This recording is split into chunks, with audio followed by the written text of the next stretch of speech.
Good evening. Welcome to Have I Got News for You? I'm Tom Hollander. In the news this week, on a Labour team bonding weekend in the Lake District, Jeremy Corbyn and John McDonnell go paragliding.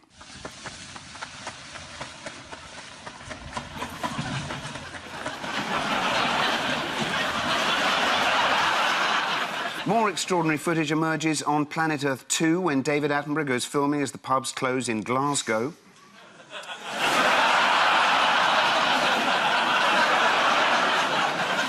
And on holiday in San Francisco, Daniel Craig regrets telling his family, "I've been doing this for years, trust me, it's easy."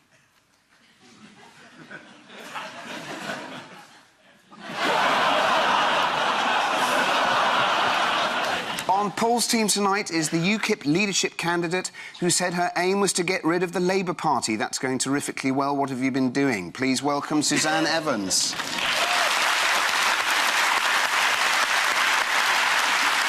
And with Ian tonight, a comedian who went to the same public school as George Osborne. He even used to steal his lunch money, £500 a day.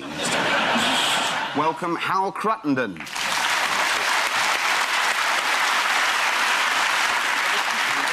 And we start with one of the biggest stories of the week. Paul and Suzanne, take a look at this. Yeah.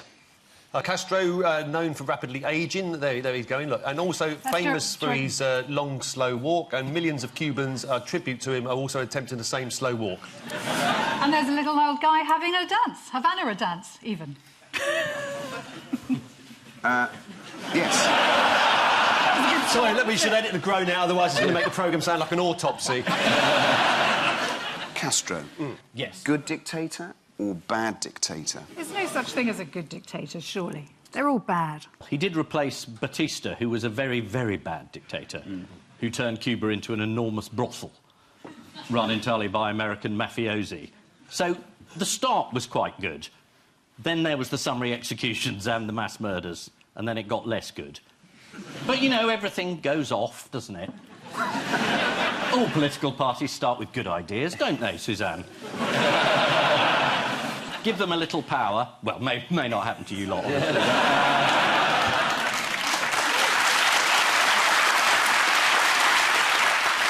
There were some gushing tributes to Castro. Who was the gushiest? Jeremy Corbyn was pretty gushy. He said he was a champion of social justice. He was a huge figure of modern history, national independence and 20th century socialism. He will be remembered both as an internationalist and a champion of social justice for all his flaws. Jeremy's phrase, "for all his flaws," didn't go unnoticed on social media. For all his flaws, he was great with Semtex.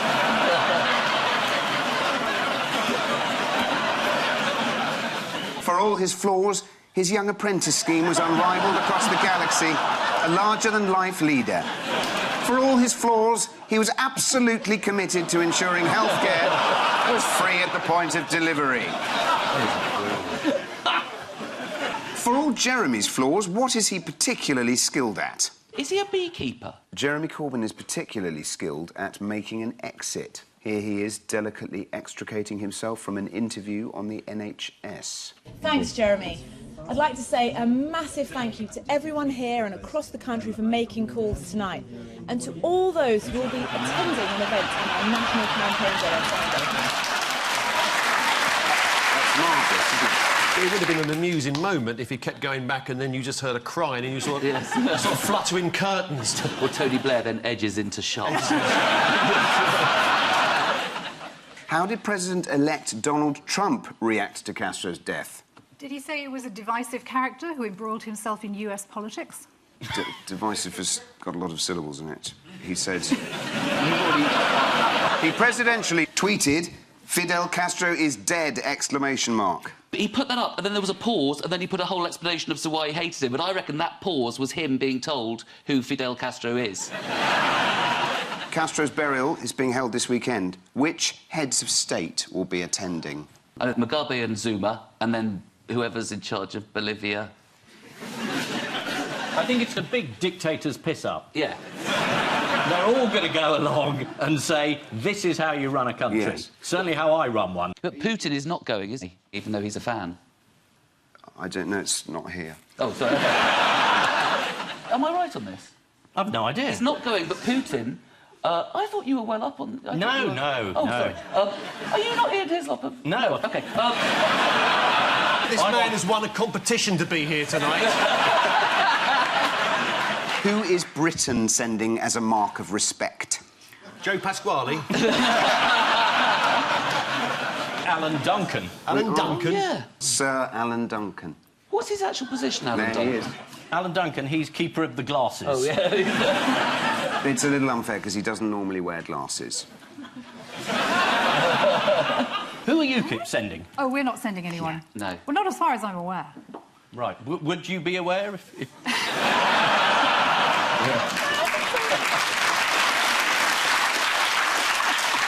It's said that the CIA made 638 attempts to kill Castro. So, let's play a game of assassination attempt, true or false. Yeah, brilliant. Yeah. I'll name an assassination attempt. Yeah. You buzz in to say if it's true or false. Well, how can we buzz true or false? You buzz if you think you know the answer, and then you say whether you think it's true or false. OK, yeah, that's good. That'll work. Poisoned shoe polish, true or false? True. Yes. But I buzzed. That's where the system breaks down. Yes. Shoe polish laced with thallium sulfate was supposed to make his hair and beard fall out, leading to a loss of popularity among the people, which they believed was due to his hairiness, and would then depose him. Unless he had disgust. access to a wig. This is the next assassination attempt. The CIA persuaded Castro's friend to hit him over the head with a big book. No. False. Yes, correct. Absolutely false. OK, next one. We can do better. Go on, then. Shrinking spectacles that would gradually tighten their grip around Castro's head until his eyes popped out. You've buzzed, have you? True. It's false. No, Of course it's false. Next one. Toilet paper that would catch fire from the friction when wiped against human skin. That's one of my worst nightmares, that. I'm going to change brands. Paul, is it true or false? Definitely false. Yes. Next. LSD. True. Definitely. Yes. Would you like to explain? He was going to do a broadcast, and they gave it to him before he... Or they were going to try and give it to him before he did a broadcast, and then he'd go on and broadcast and go, my people Yes. of Cuba... Oh, the Yes, again, colours you are know lovely. all the answers. Oh, my beard's so fluffy. And it would destroy his reputation. The CIA planned to pump a gaseous form of LSD into the radio studio where Castro made his broadcasts to the nation. His listeners would think he'd gone mad. They would then storm the radio studio and kill him. And finally, poisoned wetsuit. True. Yes. They lined his suit with something because he liked scuba diving. That was his thing, cigars and suits. And they also put something in a shell. Didn't they put a fake bomb in a shell at the bottom of the sea or Yes, something? they did. He was going to go down to and... Yeah, I said... And they painted Sounds it like a pretty bad colours. episode of Yeah. SpongeBob SquarePants. There's no such thing. Yeah.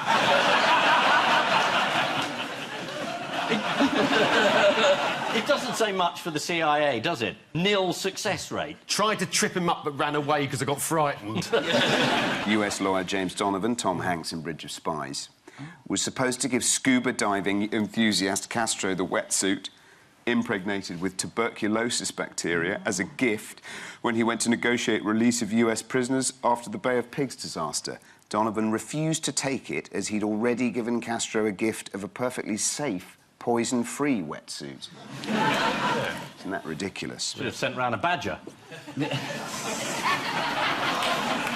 This is the news that the CIA finally got their man with the success of Operation Old Age. To mark Castro's death, Cuba has declared 9 days of national mourning, which will bring the economy to a complete standstill. Well, it's what he would have wanted. Foreign Secretary Boris Johnson will not be attending the funeral of Fidel Castro, the notorious womanising rebel who led his tiny island into one of the most disastrous chapters of its history will stay at home in London. Ian and Hal, take a look at this. No, it's the Mad Hatters. They're not fruitcakes at all. UKIP, that's the new leader, and the one next to him. No, I don't want the job. No. Not me, no. And on the Oh, look, and it's the youth wing.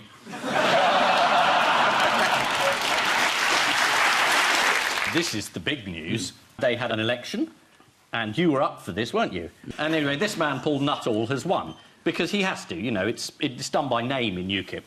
Man has a fight, he's called Hookham. Do you know he is now Mike Hookham, Fisheries He is. Secretary? He always has to do a job or something that's could do with his name. Hookham. Paul Nuttall won the contest with an impressive 62.6% of the 5,370 votes cast. But who was a close second with 15,000. 19.3%? Suzanne Evans. You see, this is impressive. Metropolitan Liberal London audience clapping UKIP election results. She's a loser, though. That's why we're clapping. Not that you are a loser. You're not. It's a good thing. Do you feel badly about it? No. No. No, not at all. At least you beat Not the man at all. who said a gay donkey raped his I horse. did. I By 200 votes, impressively. did. Look, you can mock when you stand for election. You can No, mock then. safe There to you say I go. won't be doing that. But you've got a job, haven't you? I have. I got my old job back. Which is, what is it again? Deputy chairman. Deputy. And what's Policy. that going to involve? I think it's going to involve... I wrote the manifesto in 2015, and I expect I'll be writing it again in 2020. Will it change at all? Oh, yeah, a little bit. Because last time yes. you got one MP. It's going to have to change, because the Tories have nicked all our policies, so we haven't got many left from the 2015 general election manifesto. So you're going for Labour now? Absolutely. We're going for everybody, but particularly Labour. Yeah, I've always said UKIP has got most chance among the working classes that the Labour Party has completely forgot, who don't recognise a Labour Party anymore. But have you seen Labour's standing in the polls? It's not a very big ambition to beat them, is it? And have you got any money? At UKIP, or Yeah. me personally? I wasn't going to borrow some, but... We have some money, and I'm sure now Paul Nuttall is leader, we will have a lot more money from a lot more people who warm to UKIP because we've got a different man at the top. Oh, you said that so convincingly. Well, I am convinced. I am. He's a good man, Paul. Very good man. He looks quite scary, doesn't he, if you're honest? Well, you say that, you know, he got into a bit of trouble because somebody kept changing his Wikipedia page to say that he used to be Bungle in Rainbow.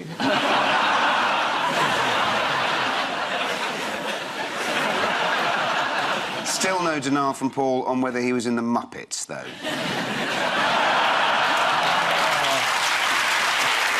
What do we know about Paul Nuttall? He's a lovely man, despite appearances. He's done just about every other job in the party, apart from leader. So he's done his apprenticeship, and now he's got the top job. Congratulations, Paul. Yes. You're trying so hard to be nice about it. I'd like that. I am nice about Congratulations, Paul. It's absolutely She's been fine. gracious. Fine.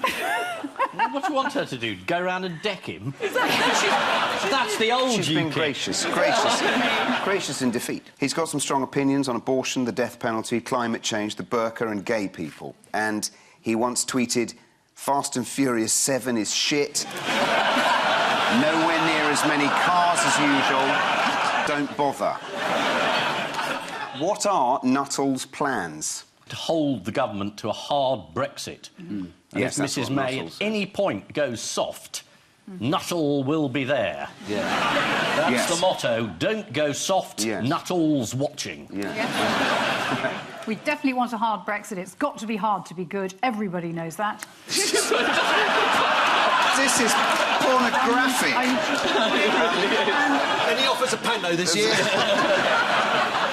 How did the Associated Press report this story? They tweeted, Britain's populist anti-EU party picks new leader to replace Trump ally Neil Farage. So can we all just agree to call him Neil from now on? Within just half an hour of the result, Ladbrokes had named a few favourites to be the next leader. Oh, had they? With Farage out of the picture, who do you think they went for? I don't know. It probably wasn't me, was it? Ladbrokes announced Nigel Farage I thought you said he was out of the picture. is Okay, I 3 to wasn't 1 including him. favourite to be the next leader of UK. OK. Suze, sorry, again, I take no pleasure in any of this. Just want you to know. Of course, there are the shockingly high EU immigration figures that have just come out. Yeah, record EU immigration figures today. They're all coming over. Oh, there will be some in here, Suzanne. Take cover under the desk. Oh, my God. Strange accents and everything.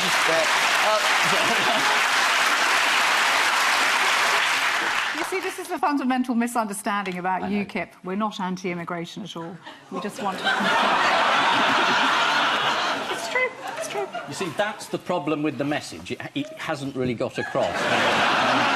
No. It does say something that the Prime Minister, who promised to cut immigration down in the Home Office, has not managed to do it at all. No, she It's hasn't. increased. And actually, it's quite interesting because the Prime Minister is being much more hard-line on EU immigration than UKIP is. Well, that's politics now, isn't it? Interestingly, lots of people are trying to get in, and this is why the figures have spiked, before the Brexit shutters come down. So that's your fault, Suzanne.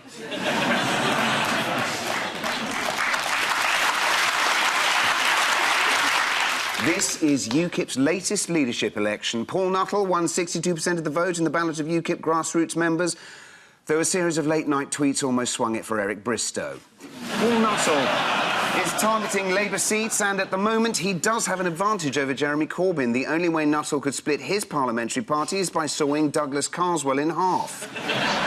Paul Nuttall accuses Labour of having lost touch and only caring about issues at Islington dinner parties, such as, has anyone seen Diane and Jeremy? They've been doing the washing up for ages.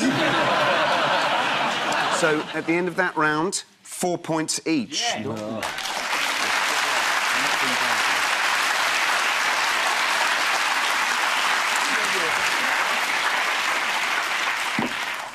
And so, to round two, the strengthometer of news. Fingers on buzzers, teams. It's the shock news that no one in government has worked out that if you walk into a meeting like this, someone will put a camera on it. There's apparently a sign on the inside of the doors that says, don't display your notes on the outside. It does, apparently. goodness sake. Please flush after using the toilet. All basic things that political aides need to know. Yes, the handwritten memo was photographed in Downing Street. It was being carried by a Tory party aide as she and her boss left a meeting with the Brexit big beast, David Davis. The gist of it seems to be have cake and eat it. Because that's the... You'd expect something more detailed and more kind of complex from a big meeting, wouldn't you? Rather than just have our cake and eat it. It'd be like the next thing, you know, we're going to look before we leave. You know, it's just sayings, isn't it? There's nothing... It is. Stitch in time saves 9. You know what's going to spoil this broth? Too many cooks. Yeah. One of the other notes on the document read, headlines won't change from now until March, failing to predict the one reading, idiot displays secret meeting notes. The French have their own version of having your cake and eating it. Can anyone tell me what that is? Marie Antoinette. Is it having your snails and then beating them in a race? They're saying that Britain wants to have le beurre et l'argent du beurre, the butter and the money to buy it. According to the Mail, other indignant froggies say ils veulent le beurre, l'argent du beurre et la crémière. Apparently, we want the dairy as well. The lady carrying the Brexit note is aide to Tory Vice-Chairman Mark Field. What do we know about him? He once had an affair with Liz Truss. Yes. Oh, there was I going to say he was the MP for the City of Westminster. Yeah, that's interesting. Yes, he had an extramarital affair with the also-married Lord Chancellor Liz Truss. I don't know what you think, but I think... That is a disgrace.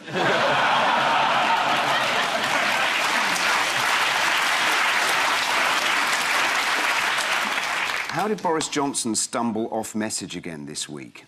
In Cabinet, apparently, he blurted out that he was in favour of freedom of movement and that he was in favour of an amnesty for all the illegal immigrants who are actually here. Something he'd said before when he was Mayor of London.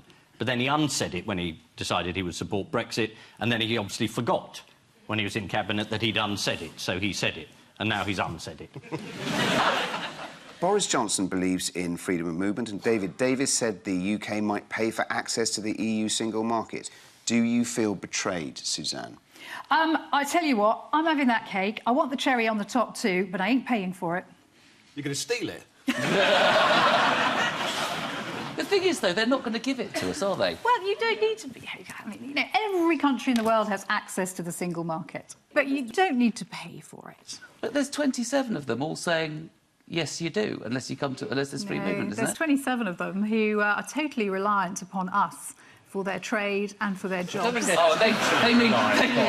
yeah, and we don't need them They at all. might be a bit reliant, but totally is... I mean, that's up there with Did I the say 350... I'm afraid you did say totally. Shall I rephrase that then? Yeah, how about a bit? In a good month. There are 27 countries out there who are heavily reliant upon us for their trade. We've gone from totally to heavily. How Very about heavily. not very? No, they are very much so. You know, there's something like, oh, come on.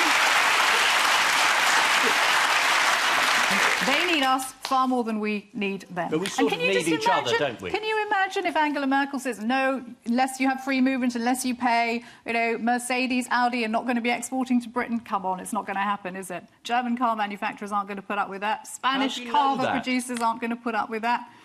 French baguette producers aren't going to put up with that. Are there any other stereotypes? It feels like British people on tour talking to foreigners in that way, of going, what we want, you know, we don't want free movement, but we want access to the single market. They're going, you cannot have that. And we're going, Yeah, you don't understand. We want... What is it? It's just... So, yes, this is the revelation that the government does have a clear plan for Brexit. Theresa May was interviewed at the weekend wearing this stylish outfit. To be fair, the way Brexit's going, we could all do with a pair of brown, wipe-clean trousers.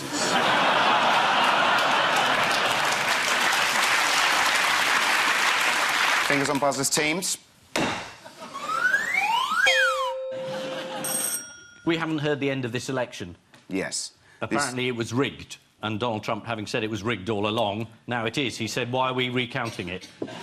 This is the news that some whinging Liberals in America are refusing to accept the election result and demanding recounts. What is Trump calling these people? Bastards. He said they were crybabies and losers and that their mums stink. What does Donald Trump say to those who claim that Hillary Clinton won the popular vote? He says that even though she won the popular vote, it was because it was all stolen votes or whatever. Or Yeah. rigged. He said they were criminal votes. Criminal votes. Yes. He's got no evidence for this. He just tweets it. He says, I actually This is what won... he does. He just puts stuff out there that isn't true. Why don't they give him a machine that isn't connected to the outside world? So he can just do this stuff and, you know, we don't need to hear about it in great detail. Fun, wouldn't it? Oh, it's fun, is it? What details emerged about Donald Trump's mobile phone recently? It's being operated by an idiot. They took it away from him at one point, his Yes. campaign team. Couldn't be trusted. But they've given it back to him, and he's now tweeting late at night. A bit like Rupert Murdoch. You've got to watch these old blokes late at night, alone, tweeting. There's something about lack of sleep, isn't there? Yes. He sleeps, you know, it's very, very right-wing people. Don't sleep. Don't sleep very much. Hitler didn't sleep very much. Thatcher didn't sleep very much. And Stalin. Trump doesn't. Did Stalin not sleep very much? I mean, he was Castro. left or right? Did he go around the... Yeah. Just chucking it in for balance. Yeah. How much do you sleep, Suzanne? A lot. OK. There's still no sign of Trump appointing his Secretary of State who will represent the United States abroad, but who is the front runner? Is it death? Mitt Romney? Yes. Same thing. Who, let's not forget, said earlier this year, Donald Trump tells us that he is very, very smart. When it comes to foreign policy, he is very, very not smart. They had another meeting over dinner this week. Here they are. It's a mix-up on Grindr, wasn't it?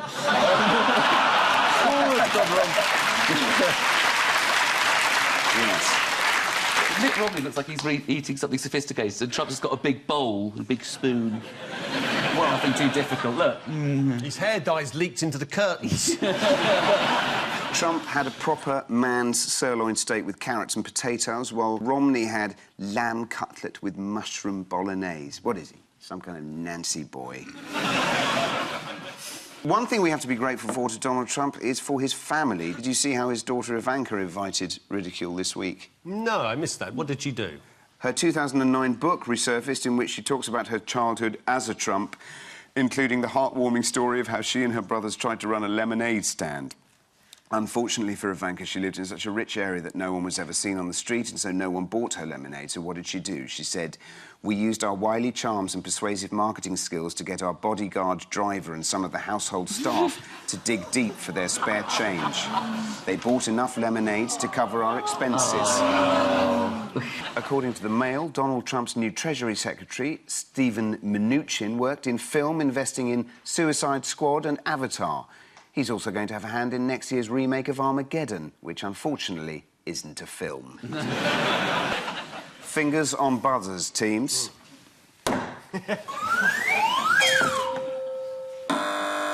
Well, I don't know what this is, but the words there, analysis innocent, it suggests that there's some sort of computer program that's been invented that can look at people's eyes and their facial expressions and determine whether they're guilty or innocent of whatever crime has been dreamt up that particular day back at the office. Yes, it's very good. This is the news that scientists in China have created a controversial new computer program they claim can identify a criminal just by looking at their face. So what are the things that they're looking for? Yes, what physical features do criminals supposedly have? Their eyes are not so perfectly portioned. I don't know. I mean, Well, is this guy innocent or guilty? I think It we says need to know innocent that there in first. big Oh, letters. he's innocent. Scientists from the Shanghai Jiao Tong University found that criminals have upper lips which curve around 23% more, and their eyes are closer together. How did the Daily Mail celebrate this new technology? Suggesting that only 100% of people should be locked up immediately. They actually came up with a fun game to see how good readers were at guessing a wrong 'un by their face. Should we try a few? Yeah, absolutely. Yes. OK, here's the first one. So, according to the Mail, one of these women was a 1930s Hollywood star married to Clark Gable, while the other was a sadistic SS Auschwitz-Birkenau guard choosing who to send to the death chambers. It is obvious, because the one who's, you know, the pretty Not one is Carole obviously Lombard. innocent. Yeah. Here's another one. Yeah. Philanthropist or fraud? One picture is one of the first criminal mugshots ever taken in Britain, while the other chap gave away millions to education and health projects. Which is the wrong one? The one on the left's a drawing, isn't it? No, I think they are both photos, aren't they? Oh. The one on the right's a vicar. Yeah. But is he, though? I was going to say, it must be him, do you think mustn't he's it? a bogus? It's kind of He's, like he's the prisoner, the one on the right. Yeah. He looks like Castro having halfway through shaving the beard off. The wrong one is on the right. George Perry, con artist, and on the left, John D. Rockefeller, philanthropist and businessman. This is the computer software that claims it can tell a wrong 'un just by looking at their face. For instance, if a man has a moustache, they're probably supporting Movember, so you can tell they're a good person who gives to charity, but a bit of an arse. The computer program can't always give an answer. For instance, take a look at these two photos. One's an evil, murderous dictator. The other one's a heroic, enlightened fighter for social justice. So hard to tell, Ellie, my niece, with whom I had quite a big row about it. Here's the next one.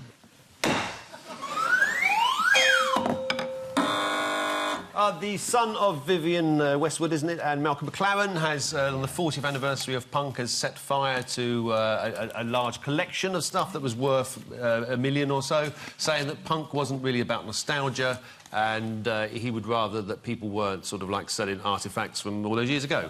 Yes, excellent. This is the news that the multi-millionaire son of Sex Pistols manager Malcolm McLaren has incinerated his collection of punk memorabilia on a boat on the Thames. But what reason did Joe Corre give for burning the £5 million worth of punk junk? Punk's dead, and it shouldn't be sold out to capitalism. Yes. It shouldn't be monetised. Yes. He says punk has become nothing more than a McDonald's brand owned by the state, establishment corporations. Corre added that even the Queen supported the exhibitions, proving that punk has been privatised, packaged and castrated. This isn't the first time Joe Corre had gotten rid of the memorabilia. Why is that? The 30th anniversary. Well, 10 years ago. He actually sold his collection of punk memorabilia in the early 90s so that he could fund his new business, the lingerie company Agent Provocateur. Upon selling the business years later for £60 million, he bought back most of his old possessions. What did Johnny Rotten think of Corre's protest? Thought it was true to the spirit of punk as they had it in 1975. He called him a selfish fucking lingerie expert. Not everyone was entirely convinced by the stunt. Tim Summer in The Observer agreed, saying, "I'm not sure there's even £1 million worth of punk memorabilia out there in the entire world." Adding, "Don't drop a glass at my party and tell me it's crystal-knacked underwear, boy." Which means at the end of this round, it's 6 points to Paul and Suzanne and 4 points to Ian and Hal.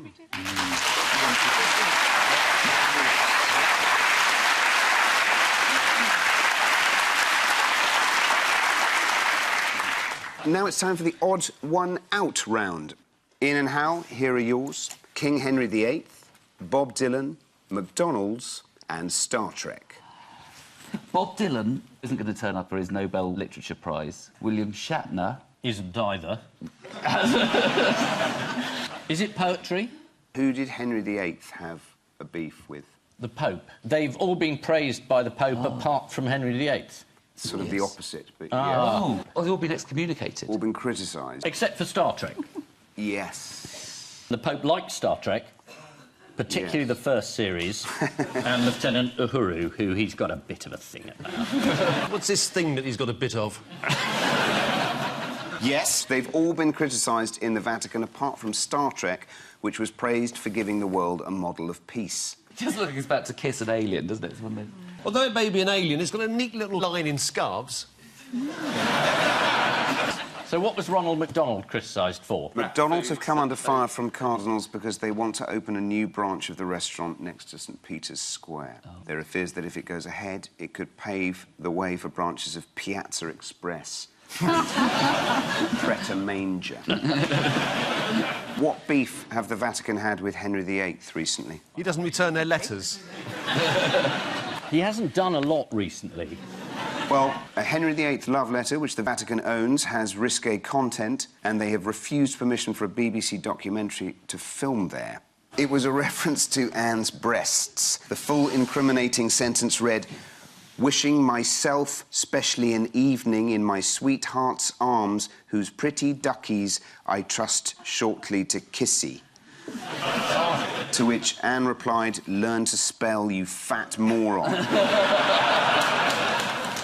Henry famously had 6 wives, immortalised in the school children's rhyme, dead, dead, dead, dead, dead, dead.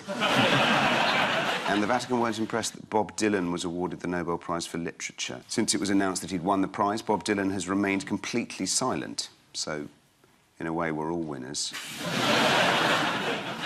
Why was the Vatican newspaper so outraged by Dylan getting the prize? He became a born-again Christian at one point, but I don't, that wouldn't irritate them. I don't know. Some drug references in songs, it must be.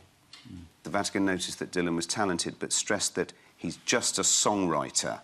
They also blamed Dylan for influencing generations of songwriters, many of whom are really boring.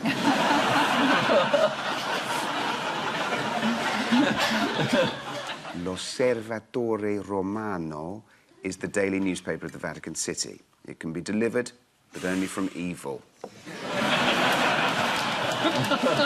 Paul and Suzanne, your 4 are Ed Sheeran, Yes. King Arthur, Prince Zelensky and Michael Heseltine. Ed Sheeran, that's obviously he must be at Madame Tussauds there. Is his waxwork double anything to... Is that a clue to what might be going on? I think it's to do with swords. Because Ed Sheeran got stabbed in the face by Princess Eugenie this week. Well, Beatrice, wasn't it? Well, it was one of the two. Do you know what she was doing? She was pretending to knight James Blunt. Exactly. She was pretending to knight Yes. James Blunt and then did that and got Ed Sheeran in the face. It's an amazing story. Yeah. They're not the brightest kids, are they, Beatrice and Eugene? At the party, hostess Princess Beatrice was pretending to knight pop star James Blunt. But when she lifted the sword up, she must have misjudged the weight or something and swung it back, striking Ed Sheeran just below his right eye. Ooh. The Sun provided a helpful mock-up. I think that's the Royal Lodge. It's Prince Andrew's home, which is interesting. Look at the decor. Yes. It's one of those places where you're related to most people in the paintings. After the story was reported in the press, Princess Beatrice attracted widespread criticism for her actions. She had a sword in her hand and James Blunt on his knees. Why didn't you finish him off? Because what was it Heseltine did? Sorry, what was the... In the Parliament in the 1970s, before television, he sort of brandished the mace above his head in an act of... Was it to stop a debate or something? It was Heseltine brandished the parliamentary mace during a vote over nationalisation plans for the shipbuilding industry. The government reached a majority of 1 And Labour MPs stood up and began to sing the red flag. Out of anger, Heseltine jumped up and seized the mace from its rack beneath the Speaker's chair and waved it aggressively towards the Labour benches. And that bloke, the Polish bloke, is he a duellist? Prince Zelensky? Yes. He brandished a sword in 2015. Why? In the European Parliament? He was challenging Nigel Farage to a duel. Was he really? Yannick said that he'd had enough of Farage discriminating against immigrants. The most idiotic example I've heard has been Mr Farage blaming them for traffic jams on the M40. Obviously, everyone knows it's Brummies. Did Farage take Yannick up on his offer? No. Probably not. Of course not. No, he turned it down, explaining that UKIP members avoided fighting with anyone who wasn't a close personal colleague. So they've all brandished an antique weapon, apart from pop star Ed Sheeran, who was recently hurt with a ceremonial sword at a party. Princess Beatrice was trying to knight James Blunt when she accidentally cut Ed Sheeran's cheek. To be fair to Princess Beatrice, she was tired as she'd done a hard day's work 2 years earlier. Which means that at the end of this round, it's 6 points to both teams.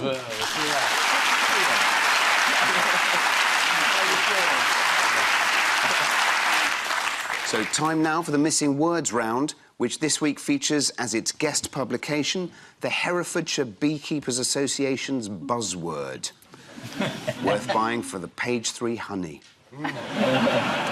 And we start with, unlike man, bees do not what? Unlike men, bees do not walk around the house feeling the radiators, leaving the loo seat up, turning the thermostat down, telling you how to drive your car, mansplaining. Bees don't do any of that. Am I close? No, it's too long for that. Well, you like judging distances, love. You see the gap there?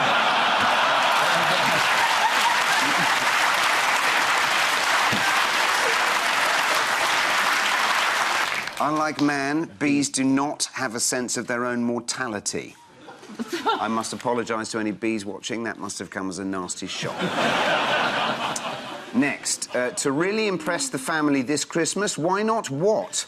Why not roast a bee? Yeah.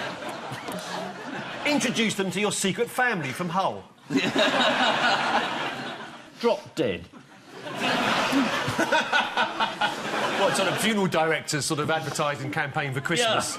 Yeah. We call it Boxing Day in our trade. In they go.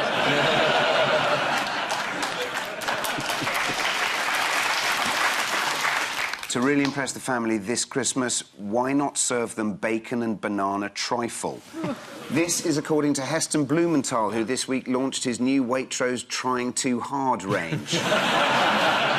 Next, what lures a mate with 136 dance moves? Is it honeybee? It's bumblebee. Isn't it drone bee? The drone or something? It's not a bee. It's not a bee. It is an animal. Is it David Attenborough? It's a monkey of some sort. It has feathers. It's a snake. Robin. It's a snake. It's got feathers. It's a snake. Feathery snake. Well, you haven't been watching Planet Earth. Actually, There's some amazing snakes with feathers. It's a flirty flamingo. Oh. According to the Daily Mail, flamingos systematically divorce each year. They're nature's version of Cheryl Cole, but with thicker legs.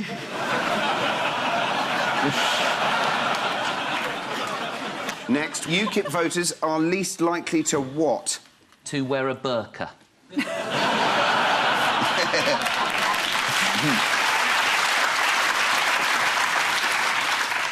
I'm afraid I have a horrible feeling I know this one, because I think I saw the survey and it was least likely to change their underpants. Yeah, that's correct. I thought... So, Suzanne, I thought you were going to know because it was UKIP voters are least likely to vote for Suzanne Evans as leader. No, I'm sure it's not true, though. No, UKIP voters are least likely to, yes, change their underwear. This is from a YouGov poll, which also found that 1% of UKIP voters would wear a pair of pants more than 10 times before washing them. No, I don't believe it. Hang on, Sue. They've made this up. Back to front, inside out. Haven't done any exercise, so go around again. That's still only 4. Dirty bastards.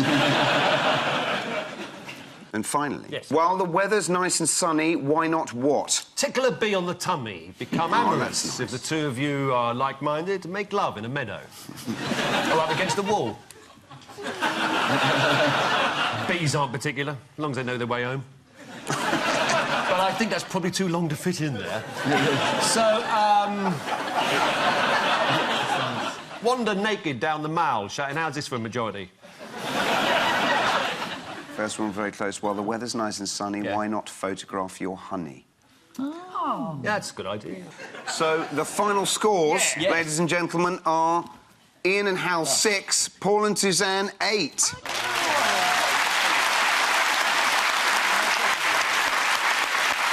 But before we go, there's just time for the caption competition.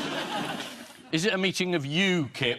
Oh, very good. Six, Nice. there's only one of them. See, I was thinking it was looking at a bus and going, 350 million of rubbish! Put that on there!